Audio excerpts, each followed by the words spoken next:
Walking these dusty streets, boots creaking low, sun beating down with a fierce glow. Spot a cart brimming with lemons, yellow and bright. Sparks of wild thought in the midday light. How many pulped lemons, mashed fine skin and seed, could you fit in a horse if you hollowed it indeed? Not just the belly, but legs, face and tail. Every nook empty like a ghost on the trail. Oh, how many lemons can we fit inside a hollow horse with pulp to bite?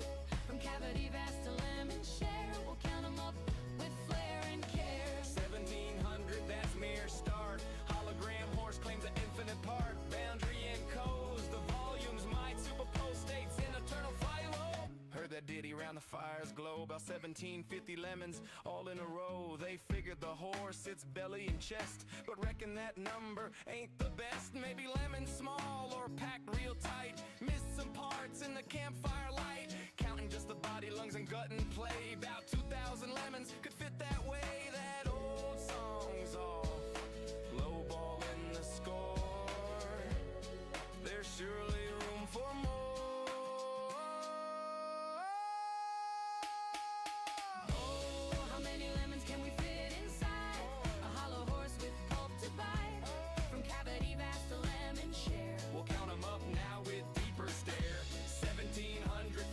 Or so. No, it's more as the volumes grow, pushing the limits, breaking the mold. How many more can this horse hold? Hold on now, the carry's grander yet. Entire horse hollow, no regret. From nose to rump, legs like empty boots. Head a cavern, tail a flute. Average horse, big and strong inside. Near 4,000 lemons in that hide. Hollowed to a shell, whisper thin. Citrus flowing like a river within. That old count was for the belly alone, but the whole beast claims a bigger throne.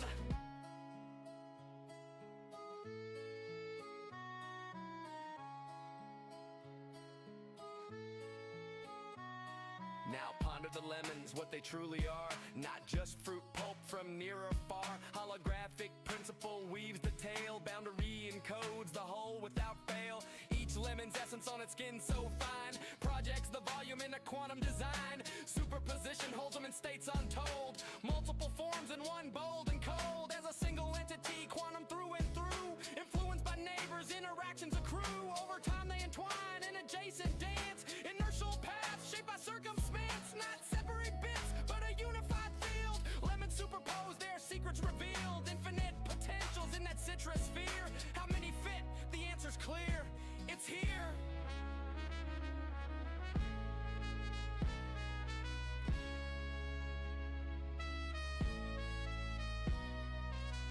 Pause and stare at the sky so vast. What is reality? Holding fast. Holographic twist, profound and sly. Boundaries the info, no need to pry. Skinning codes all in 2D gleam. Volumes illusion, a holographic dream. Superposition, swirl states in play. All possible forms, night and day. Past and future in the surface chain. Every possibility, no restraint. So lemons infinite and theories hold. Superposed wonders, stories untold. Ain't just matter, projection so grand. Boundary rules in this cosmic land. Old counts crumble like dust in the wind. In this quantum corral, the infinity spin. Simple tally guess, the space so neat. Counted lemons quick, an easy feat. But digging deeper, question the core. How they land on 1750 before. Maybe smaller breed, or lemons mashed tight. Forgot the legs in the dead of night. Math the lines if bellies trim and sweet. About 1750 lemons in that seat. Before the full beast, universe's view. Boundless potential, lemons anew. Chuckle low, tip a hat to the steed. Ain't just lemons, it's the quantum seed.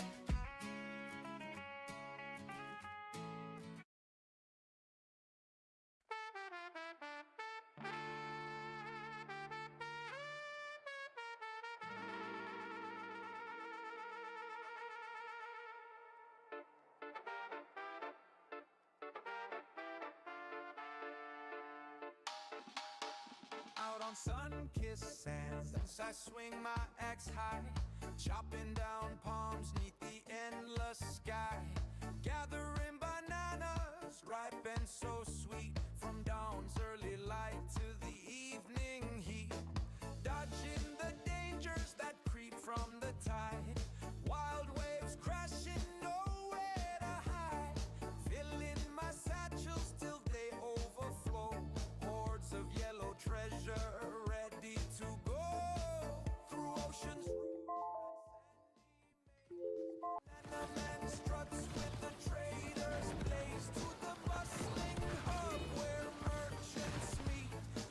Hi there, and a hello.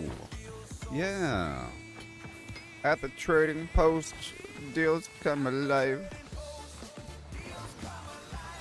Buy low, sell high. That's how we thrive.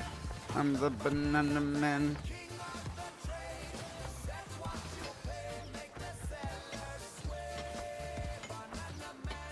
X, mini, ECR. Okay, chop.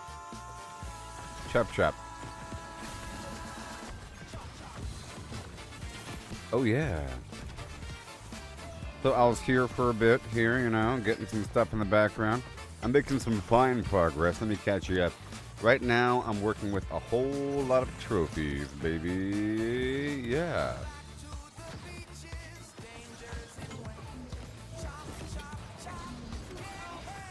Trophies.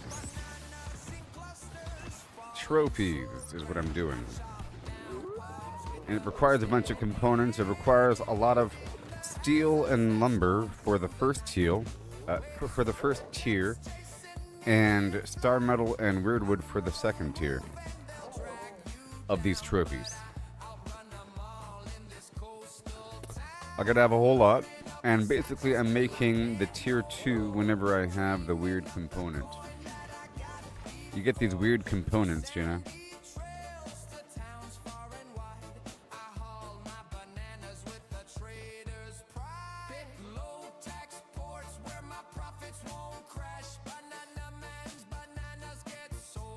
These guys are going to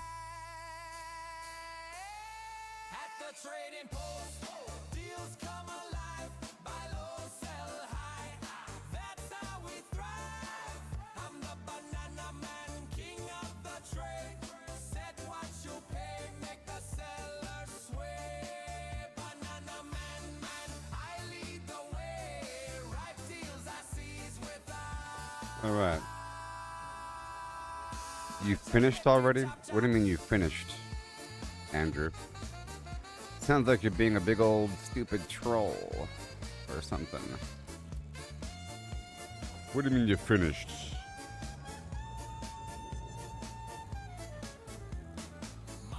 This game is great. It has lots of long-term flim-flams going on. Lots of long-term flim-flams.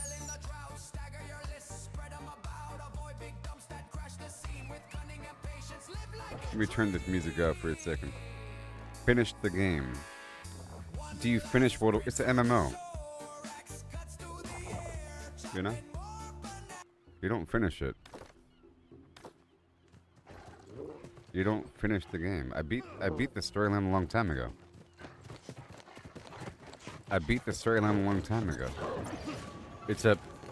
So, for those that don't know, this game is a long-term territorial control thing with these wars and races for the war over time, with the map being controlled by 3 different factions, you know? So you don't beat it. Like, that's the game right there in the end, to build up toward this ongoing war.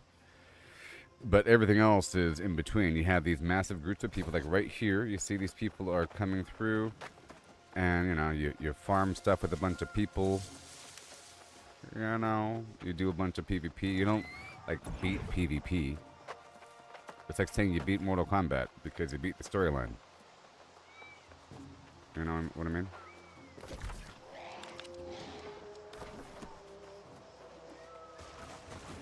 We're waiting for Imp to begin. News Yeah.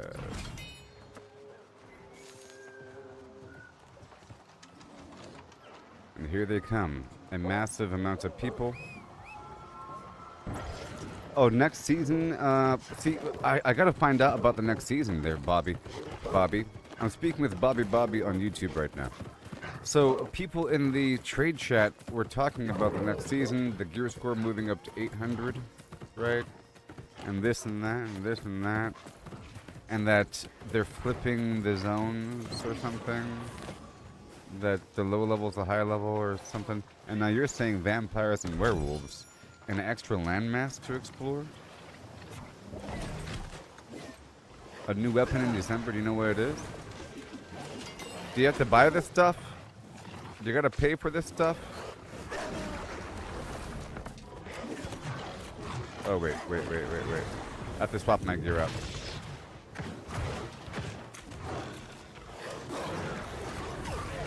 I gotta swap my gear out.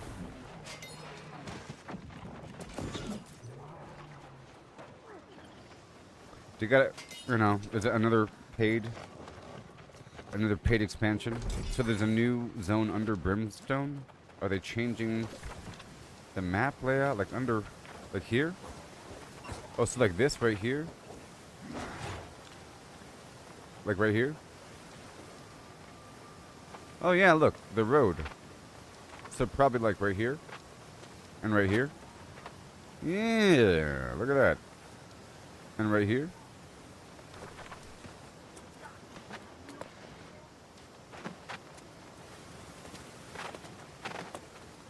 Oh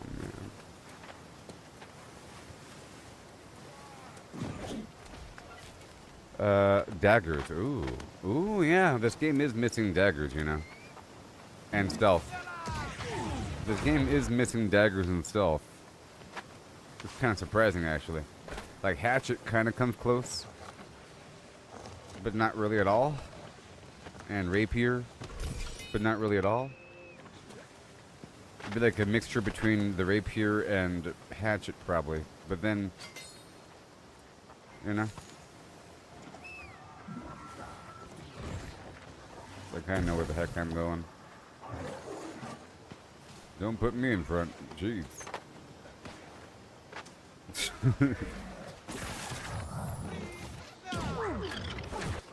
I am not prepared. I just wanted to hop on the bandwagon here. Let me swap up my gear.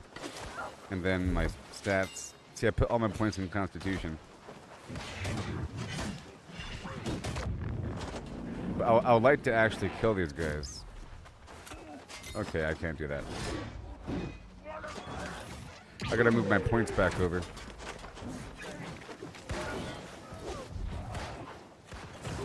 Bram Stoker, Dracula. Well, that version can turn into a wolf and turn into mist and stuff, right? Like, certain versions of vampires can shapeshift into different things. Do you know what I mean? Early October, well, it'll line up perfectly for Halloween when they sell a bunch of cosmetics. Where are the boxes? All right, let me move this stuff over really quick. Chopping more bananas. Wait, I just want up to, let's go intelligence right here, and then I'll move this up to maybe 1 second. Right to about here, 52. Okay, and then intelligence. Right about here, and then all of these up to the next bullet point.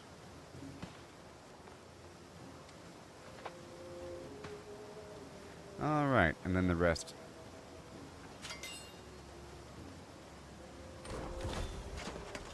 Then I eat the food.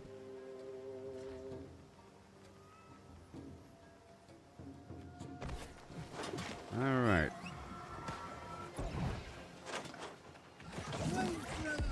And then I'll do a couple more things in just a second. I just want to catch up a bit. I'll take the tincture and the ward. Oh, the towns and land is Gothic style, sort of like parts of Weaver's Fen without being rotten, or Brightwood. I guess just like the whole mood is Gothic and dark with a bunch of churches and stuff. But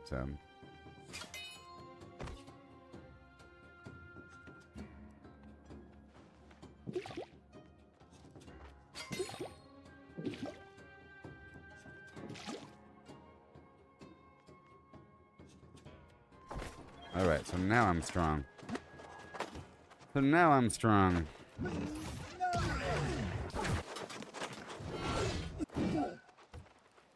Now I could help.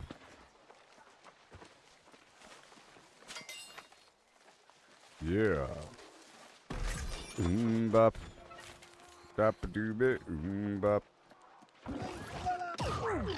I'm coming. I want to participate. I'm coming, guys. Oh no. I had to tie my shoes.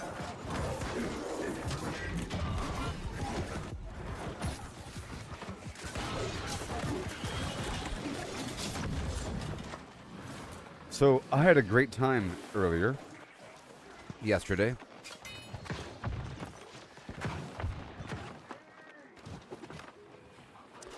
Yes, at the very end of the Elysium Wilds, like once you kill the boss, there's like a cut scene, and I was saying, "What? The game's not over?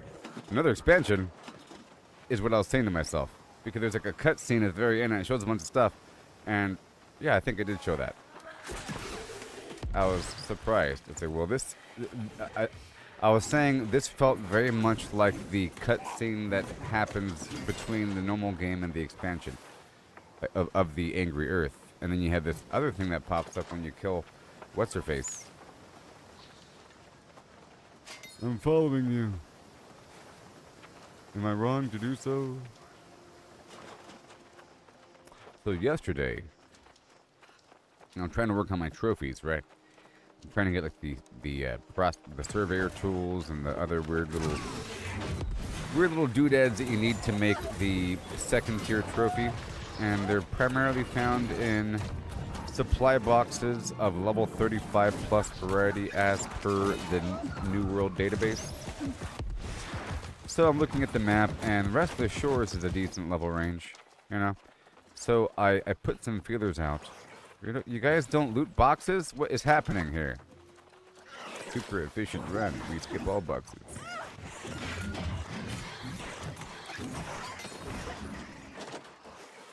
Has it even started yet, or what?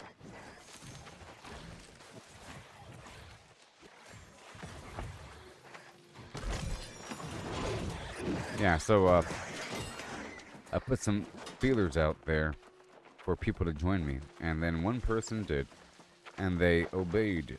It was awesome. We met in a certain spot and cleared through every single spot and killed all the bad guys. It was satisfying, you know? Like normally a person gets impatient and doesn't want to kill everything. They want to just keep on running.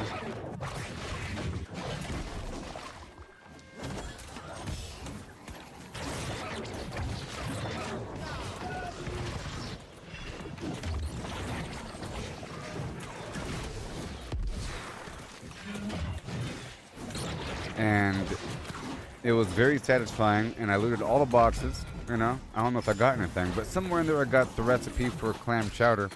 Somewhere in there. In some journey yesterday. So I got something. But no, you know, doodads, maybe. Maybe I got new doodads. And then I purchased all of the special weird bark stuff that you need to make the second tier Angry Earth trophy, which is currently selling for like $1,200 on the auction house, you know? So in my server, everybody wants you to have the best, like 3 of the best Angry Earth trophies before even attempting to do one of those endgame dungeons, like Hive or something, Gorgon Land. Let's just skip all the boxes. The most efficient run ever. I'll distract him if you want to get the boxes. Never mind.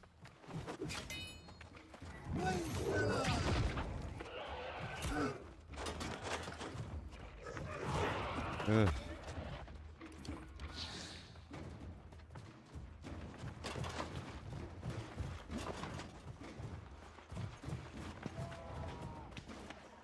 Maybe if I... hold on, I'll be right back.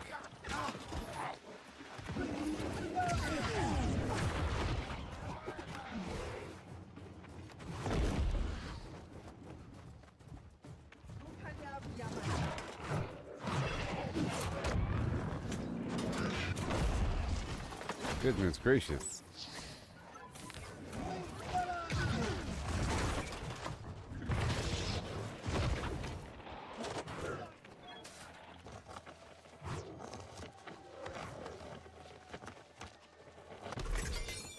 And then people are still... what is even... wait. That wasn't... that's not even the run, guys. You guys know that you're some weird fishery extension of the actual raid. If you look at the map, the raid is like down below. Jeez. Some weird fishing extension of the raid.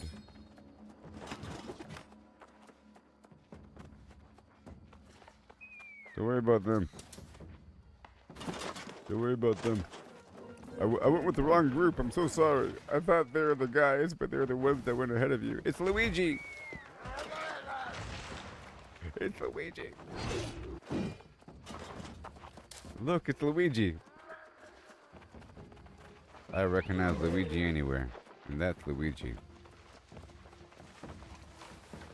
Look at him. It's hilarious. Maybe it's Waluigi.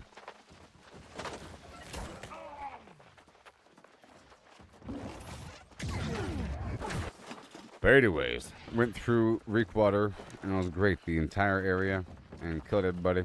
And then I went through a bunch of ECRs after complaining about me not doing it, you know, or after I was complaining that I wasn't doing it because I was farming a bunch of supplies.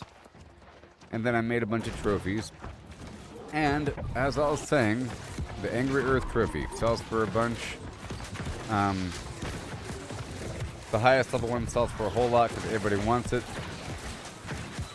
And it's some component, some weird bark thing. And it was selling for, I think, $9 a pop. Yeah, it was selling for $9 a pop. Okay? Now this other thing, these rabbit's feet, they were selling for $50. And I bought them all. And 50 is quite a bit, you know? To try to flip into 1,000. But this other weird bark stuff to make this $1,000 trophy only cost $9. So I bought all of them that cost $9, and there was a couple. It was like $7,000 worth of this bark stuff. So now I'm gonna corner the market on that production, and the price got jacked up quite a bit because I bought it. But I'm not putting it all back up on the market. It's gonna drive the price down. It's gonna stagger it. So are we done? Man, that was a bad one. Let me hop down here.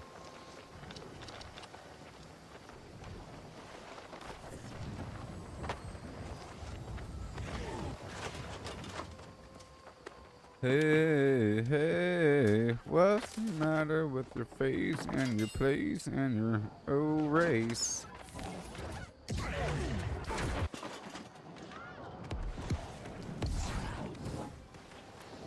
Out of my way.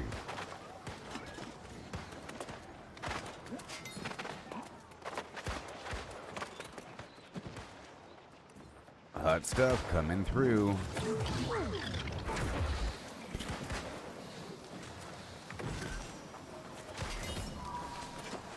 I was gonna say, that was, you know, the most efficient run ever. How come the gong doesn't gong?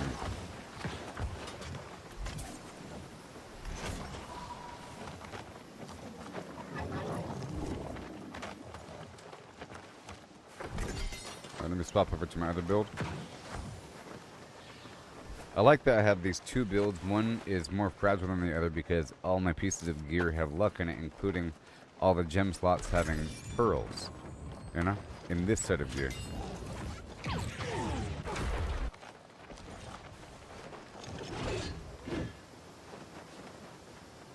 Wait, wait, wait.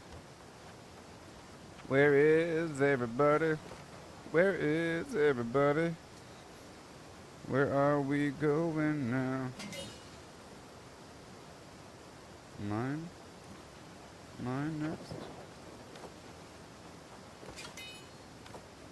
I am a weasel.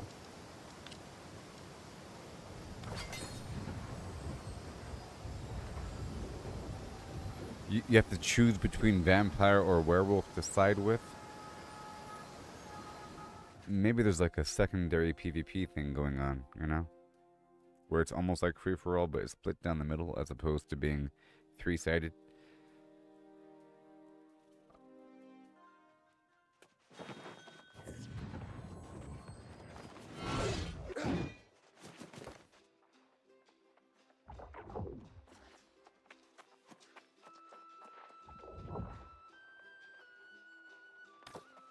Let's go.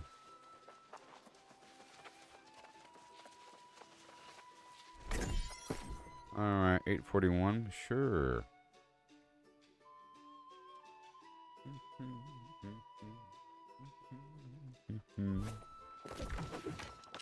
And Merc. Are the portals up? No. Portals aren't up though, right? According to my map.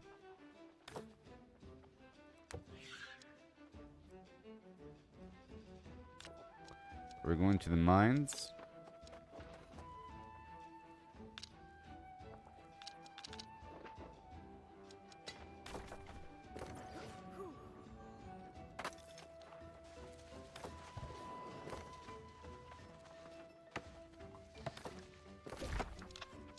Key. Alright, on my way. They are respawning.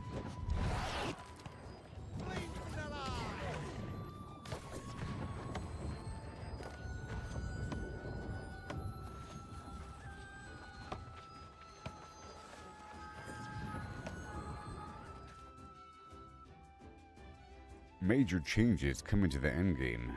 Well, we'll see. Maybe something involving resources and so forth. I feel like there's... Like, why is your saltpeter and gunpowder still in the game?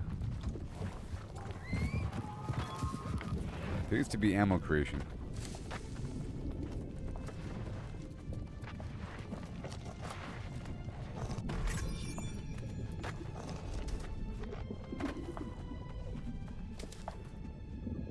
I gotta do more of these runs here. Okay? I don't want sandpaper and flux and all that to ever be the issue. First of all, and there's lots of special goodies that just appear at random. Just gotta do it over time.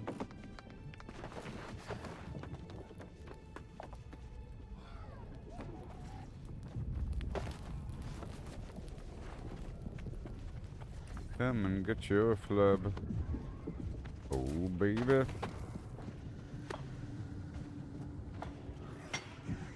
Don't you dare do it. Come and get your flub.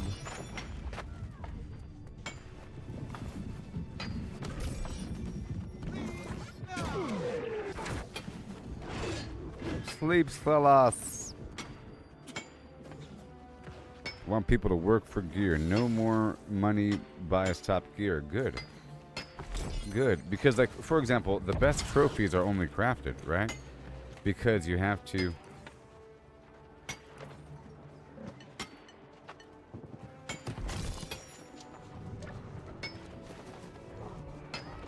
Can't believe he attacked that guy. That's so rude. Yeah, like, the best trophies are the ones that you fuse together. You have to buy that module from the faction, you know? And then you have to fuse them together at the workbench. You can buy all the other ones leading up to it, or whatever. And then, like, the gypsum thing, you still have to use a gypsum kiln to fully activate your weapon, so you have to craft that. And components or aspects of it require high crafting profession, I think. Like, on top of just having the item, you have to also have a high crafting profession. Or maybe I just wanted to make it myself, because I'm pretty sure you can sell the armor and weapon matrices, or, you know? And... But yeah, there should be a slightly better version of everything that you can craft with super expensive resources that only you can craft using resources, you know, that only you can craft. Or whatever.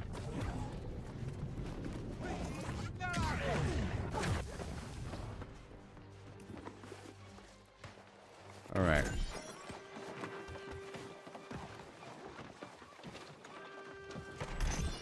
I need it. This is so cool.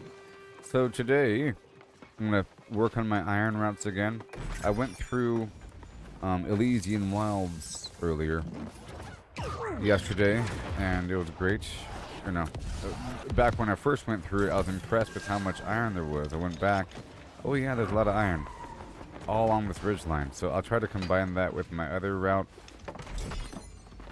It's usually available whenever I farm. Every so often it's not available. And I'll get other routes. I mean, it's everywhere. Especially if I use a map. If I use a map, it's over.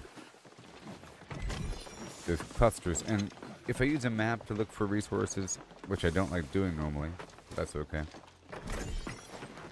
I like to do it eventually once I understand the map and once I feel like if you rely on a map at first, you never really get immersed into the world and nothing is in context and you don't know where you are without the map. And I try to use the map as little as possible, but then once you know where you are, using a map really helps. You know, like once you have full context for everything, using a map, you could really start to visualize things and get reminded about things that you already know. But anyways, using a map will get me to go to locations I don't normally go to. I'd say, okay, there's a ridge line over here with a bunch of weird wood on it. Let me go check it out. And it happens to be, like, I'll end up developing new personal routes over time, connecting the dots between resources I like, basically.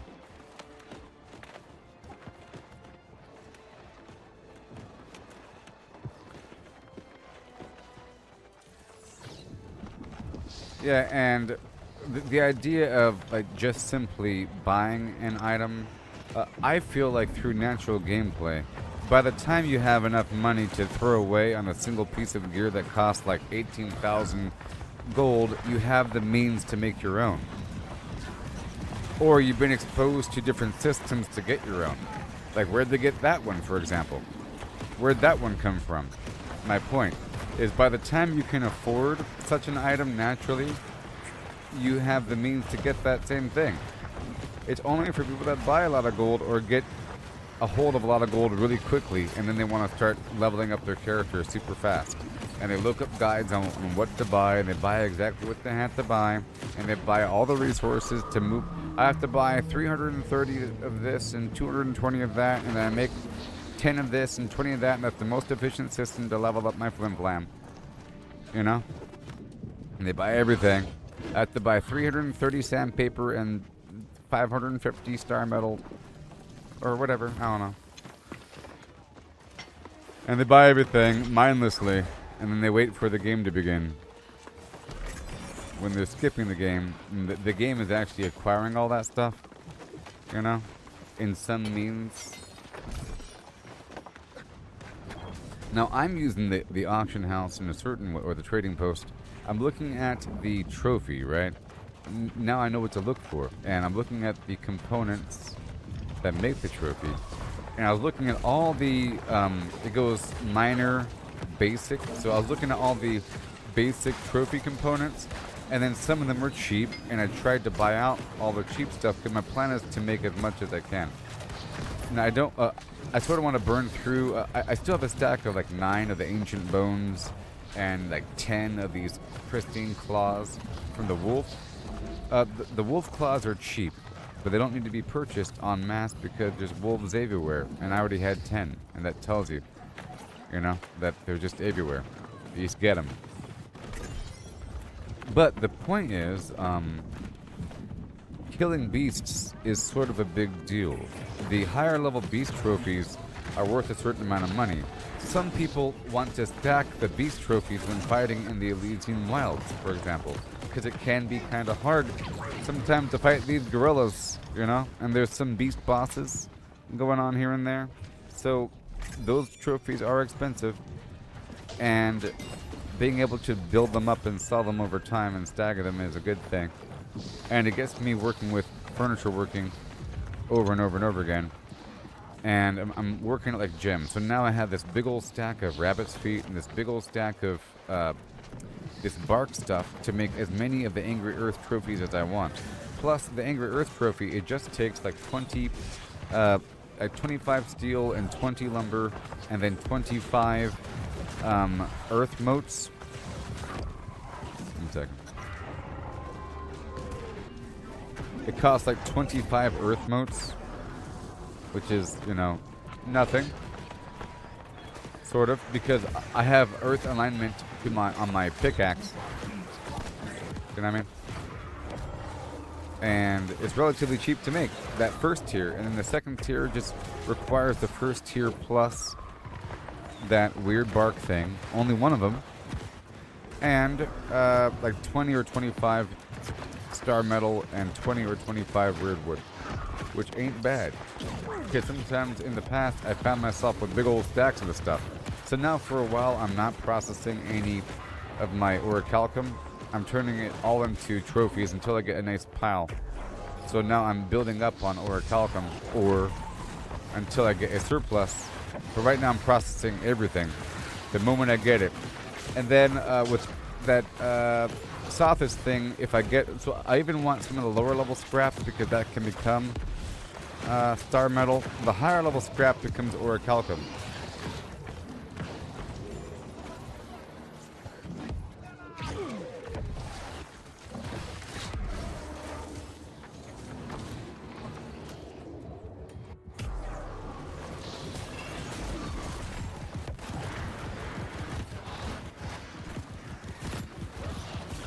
Yeah, at first they made it really crafting centric where they... remember back when all dungeons required a tuning orb of some variety? Isn't that true? If I recall properly. A long time ago, all dungeons required a tuning orb of some variety to open up. And then people were charging for runs. I think the people with the orb would charge for the run. They'll say, have orb. Selling for 20,000, or I don't know, some weird thing, and then people would hardly ever do dungeons because, and you didn't have the matchmaking system. I'm pretty sure, maybe. But this game is very crafting centric. You realize it the more you play. Are we gonna skip these 2 houses because we were so eager? Guys, is that the trick? We're in the skipping business. I like to skip it, skip it. This group skipped 2 houses.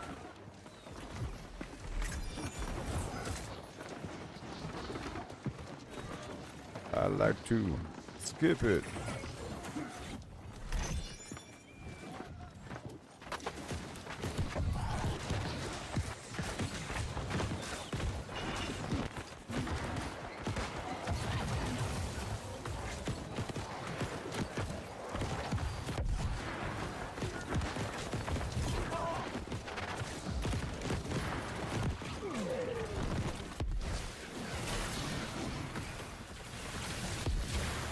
Like rats.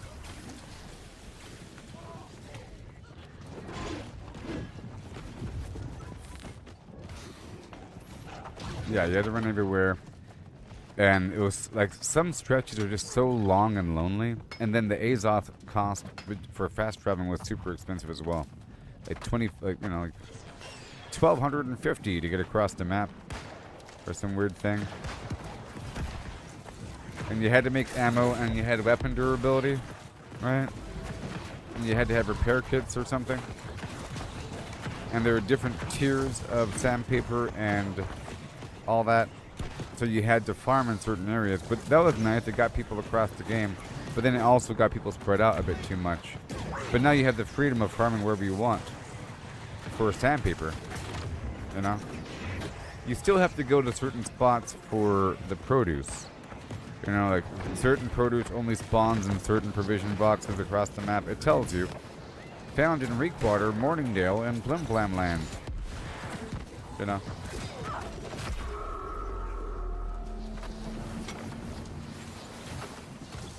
I've already done this earlier.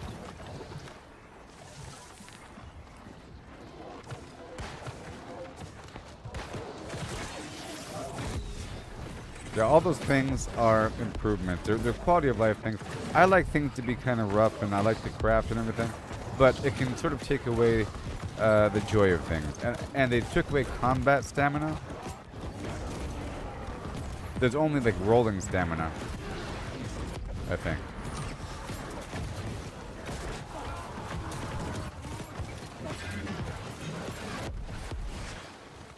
It's a lot more satisfying.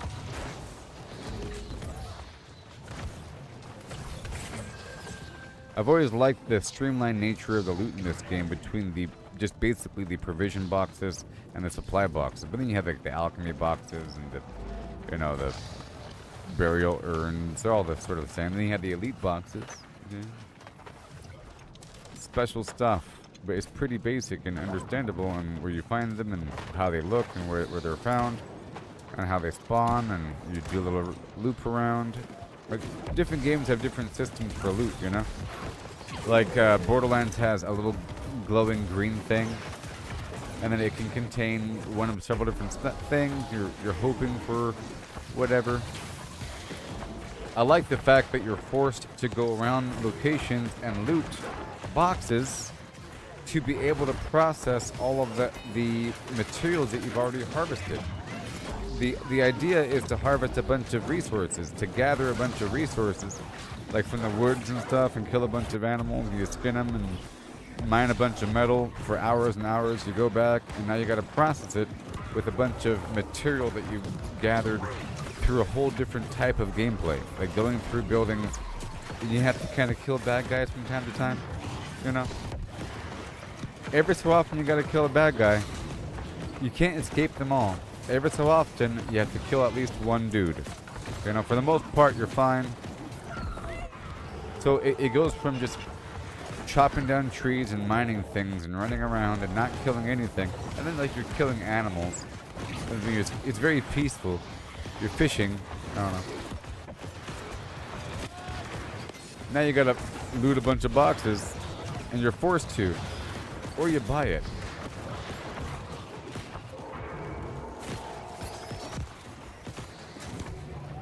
Oh yeah, there's no armor penalty in the past. Well, I like the fact that there's a trading post. I play other games like 7 Days to Die, and it's a single player game, or Minecraft, or like Lego Fortnite, or I don't know. All these games, like Starfield is a good example. As you're playing this wonderful game with all these mechanics and all this loot and all this stuff that you're crafting, and there's no other players, and there's no trading post. There's individual like in-game vendors you sell things to, and so forth. Like Fallout 76, fantastic. There's no trading post. There's individual player vendors, and I love it. I love the fact that you have to have a store at your house. You know, in Fallout 76, you get to make a base, and it's a decent size, like the size of this entire little compound right here.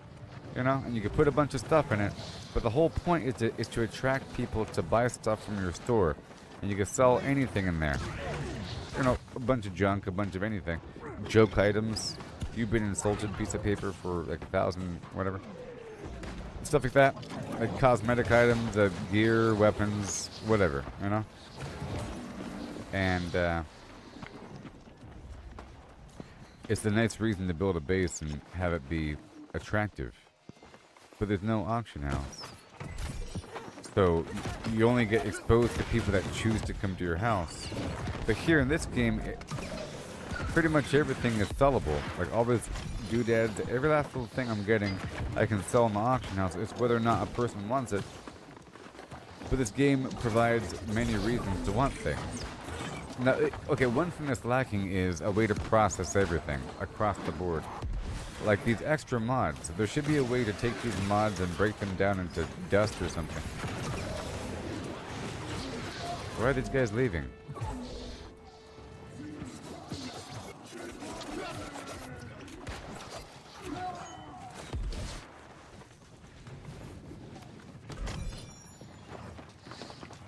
You know, something like that. Like there should be a way to process everything.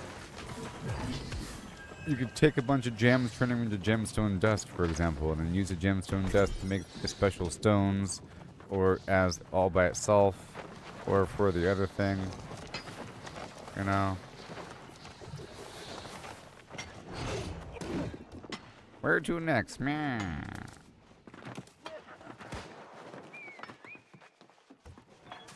OCK.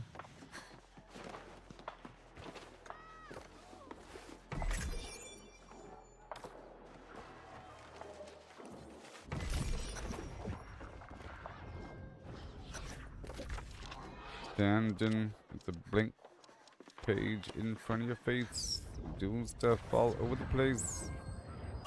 No, you piece of garbage.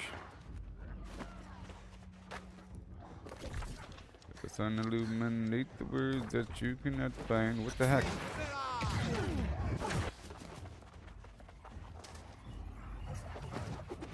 Reaching for something in the distance. So close you could almost flim flam.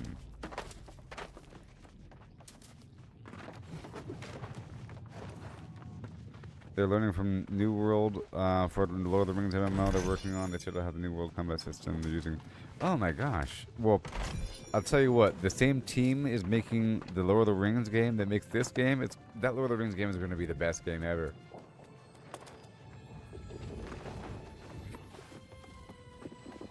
You know what I mean? You know what I mean? Because, like, hear this music? I think the soundtrack for this game is epic, and the overall theme and just everything about it's pretty epic and fine-tuned and polished and nice. I like the overall art style and all of that. If that's just, you know, Lord of the Rings land, just convert everything over to Lord of the Rings. Make that be some guy from Lord of the Rings.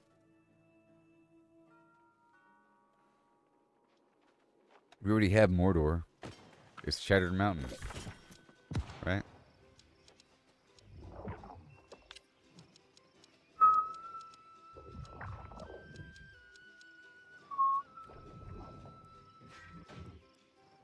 Oh my gosh, I'm full on Azoth. I don't like being full on Azoth. Let me quickly...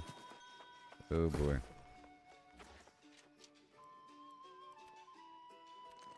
Uh-oh. Oh. Let me quickly do something really quick.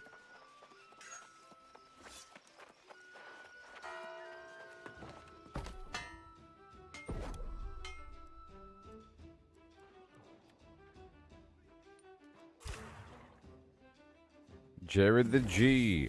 What it really doing, y'all?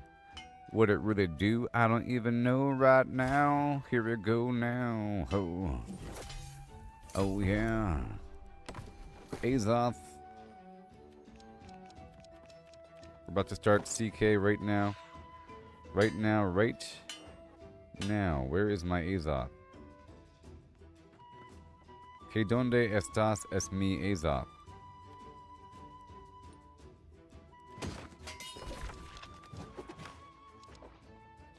I gotta hurry. It's starting now.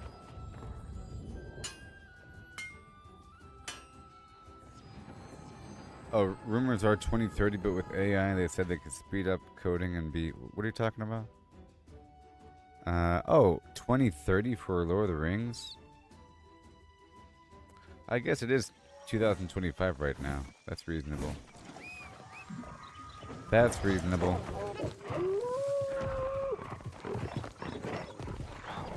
It takes about, like, 7 years or so to make a game. 8 years. From announcement. I'll tell you what, they've announced the Elder Scrolls part whatever a long time ago. Like a long time ago.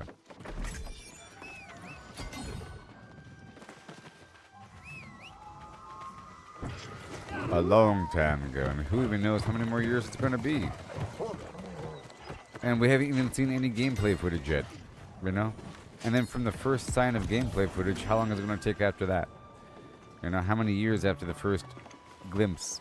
So, how long has it been since GTA 6 was just a rumor? Until there was like a leaked photo, and then that developer's son leaked some gameplay footage for a second, Which is probably on purpose.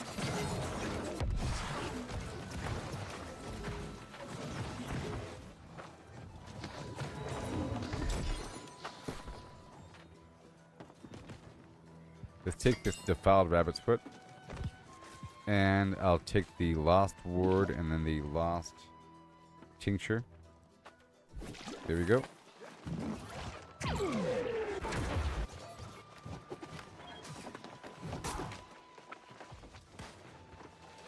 Now, I don't know if you've seen the advancements with AI,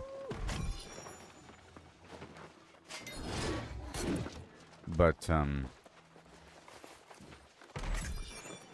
like with AI video, but now there's like vaguely real-time interactive AI video that runs at some certain frames per second, but it has like controls where you could like change the direction and put a new input, you know, to adjust what's happening.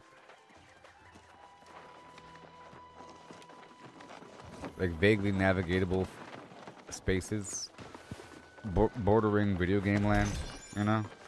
So if they keep on working on that, that'd be the direction of video games. But it's really weird. You have to have some sort of system that keeps track of like a true score. I don't want it hallucinating a fake score, you know? Or the position of enemies. Like a concrete world. It's more like a dream where you're doing a bunch of really cool stuff, but then when you kind of forget what just happened around the corner.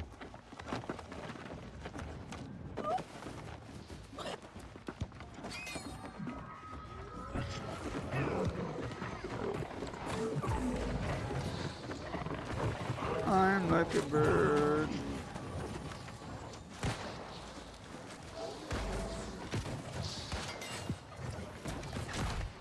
Wait, I heard a ka-ching, but that was the wrong kind of ka-ching.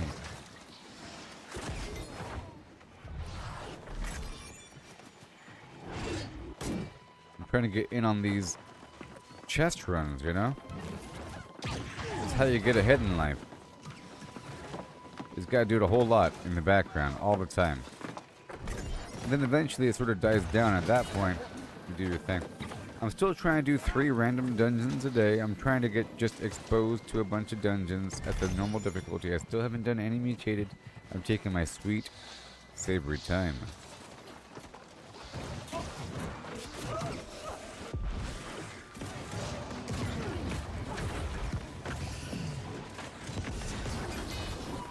Well, I would say it's access to the internet, you know, through computers, you know. And then smartphones was a big deal. Like, smartphones all by themselves, even though it was sort of a slowly evolving process to lead up to smartphones, the transition from a phone that takes pictures that suck with some vague access to a couple websites that look really bad with that big of a window and it says Yahoo News, you can check the weather, sort of, you know, that to social media and having live access to live streaming and so forth from your phone, like from your own, and everybody has one. That's a big deal. Like, everybody has a supercomputer in their pocket that's way more powerful than the stuff in the 90s, you know? It could run Doom 1,000,000 times over. Your computer can run Doom? You know? Having internet access, no matter where you are, through a vague supercomputer in your hand that is also an all-in-one device that you can take a picture or video and then send it to other people in real time, you know, to prove things. For proof. Because before the internet, people just guessed things, and there were smart people that had access to libraries and cared about books. But, you know, now things are just thrown in front of your face automatically because things are popular. Here's some popular facts that people are talking about, you know? Like there's a popular YouTube video talking about some interesting thing that shows up on your feed. That wouldn't have happened before. You had to go seek out information. Now information seeks out you. Right? Information seeks out you.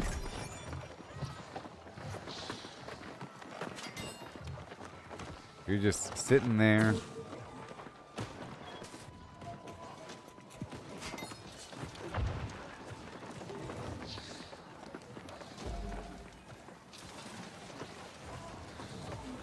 Your first online game that you played with Doom? Yep. And it was really interesting trying to set up Doom for internet play. Yeah, like a special... back then, there's also like Warcraft 2, you know? And StarCraft and Diablo had like BattleNet. So there is some weird multiplayer gameplay through like StarCraft, Diablo, and like Warcraft 2. And then you can kind of play with people. Whoa! It's kind of weird. You have to like do the whole, a bunch of stuff to configure. A bunch of weird settings to configure in this extra screen.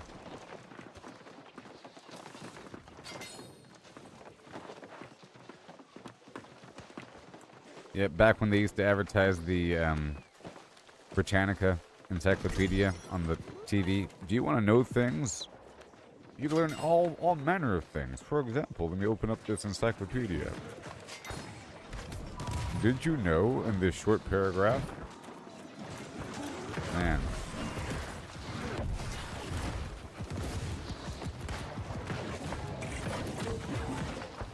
You see, it's just too hard to find things out in the past. Someone says, hey, did you know that, that Kevin Costner is actually Richard Gere's cousin? Yeah, it's true. How would you ever find that out? You go to the library?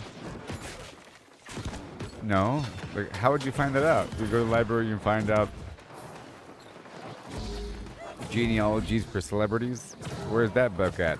But you're going to find out all manner of things on the internet if you search hard enough, you know? There's extensive articles. It would be only if the library had an updated sort of like Wikipedia thing in print. Did you get the 2025 edition of the Wikipedia Almanac? Yeah, people submit their entries through the mail. They make their notes and they submit it through the mail.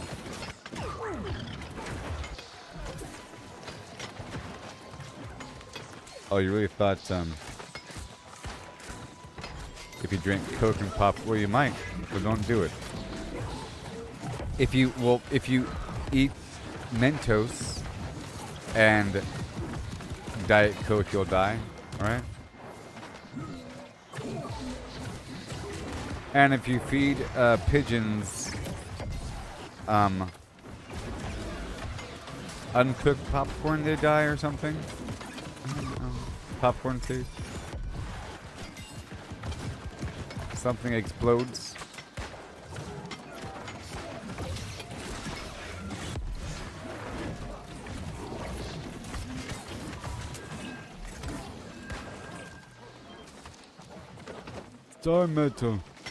Dimetal. Yeah.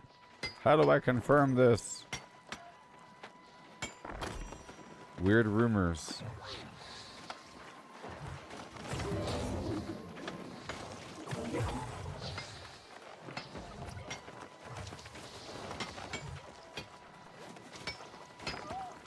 Back in my day,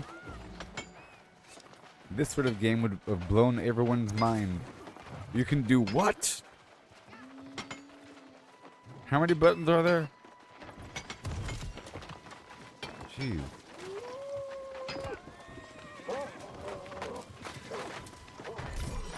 The first games I remember are Atari games and really old games for the PC. There's a game called Test Drive. There's a game called, one of the original Gauntlets. And this other Shinobi thing, weird game. But Test Drive, and back when computer games had like cyan and maroon as the main color scheme, you know? Cyan used to be a big color back in the computer days. Cyan and purple. Or maroon, you know?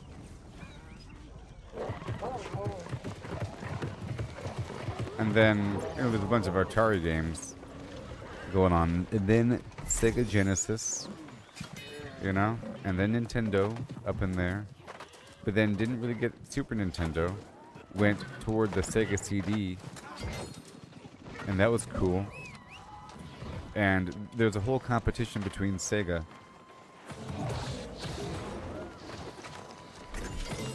There's a competition between Sega and Nintendo back then, kind of like how there's a competition between PlayStation and Xbox right now.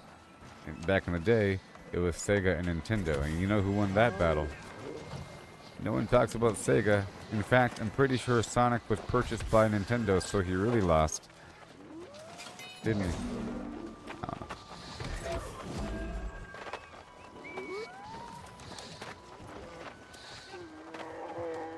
Sega CD with full motion video games like Sewer Shark and Night Trap, which was, I think Night Trap was one of the first games to like get banned. You know? It was around the time that Mortal Kombat had issues, but I think Night Trap is what did it. Because it was like an actual movie with girls in their nightgowns dancing. That was a part of the game, like watching an actual video. Like the whole thing is a video. But your job is like open and close doors to stop the vampires. Like, your job is to watch security cameras, sort of like Five Nights at Freddy's, but it's real video. And then you set off a booby trap to scare away the vampires. Yes, shareware was a big thing back in the day for computer games. There, Bobby. Yep, you get a big old CD with a bunch of them. In fact, that would be the reason why you'd get PC Gaming Magazine. Like, that'd be a big appeal because it contains some demo or like a shareware disc with a bunch of stuff on it. Right? Like Commander Keen. Remember that one? Commander Keen? Shareware extraordinaire. You know about Commander Keen?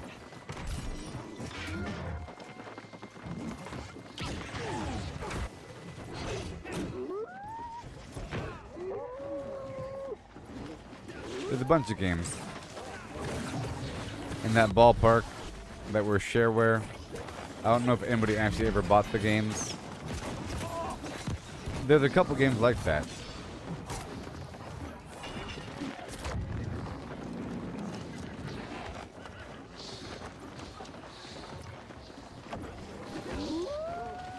Yeah, but that'd be a big reason to get the gaming magazines.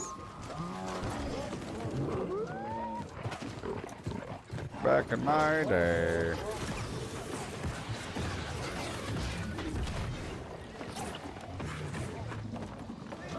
But see, now the same model sort of exists, and that same quality of shareware games still exists. It's called mobile games. Like, mobile games are sort of that same, you know, like a Jetpack Joyride or something like that, you know. These things have a very similar aesthetic and quality as original shareware games, and they almost have the same model because many of them are free, okay? And then once you're in the game, you have the option to buy. It's built into the game. You don't have to go through a separate source to buy the game. So what if Commander Keen had a bunch of options to buy the game all over it? Do you want to buy level 2 right now? Hit that big glowing green button. You know? You can keep going, but without guns or something. Do you want to buy extra armor that we've already designed for the game but we kept out for monetary reasons? Because of the internet.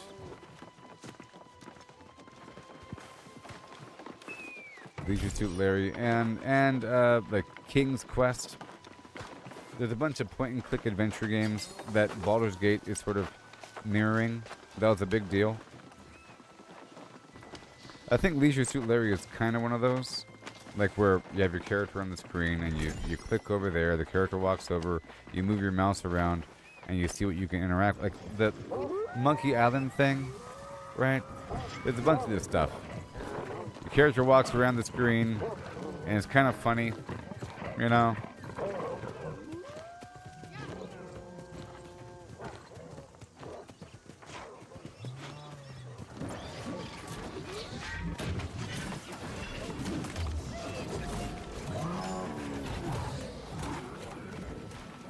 Yeah, Wolfenstein. Yep, Wolfenstein.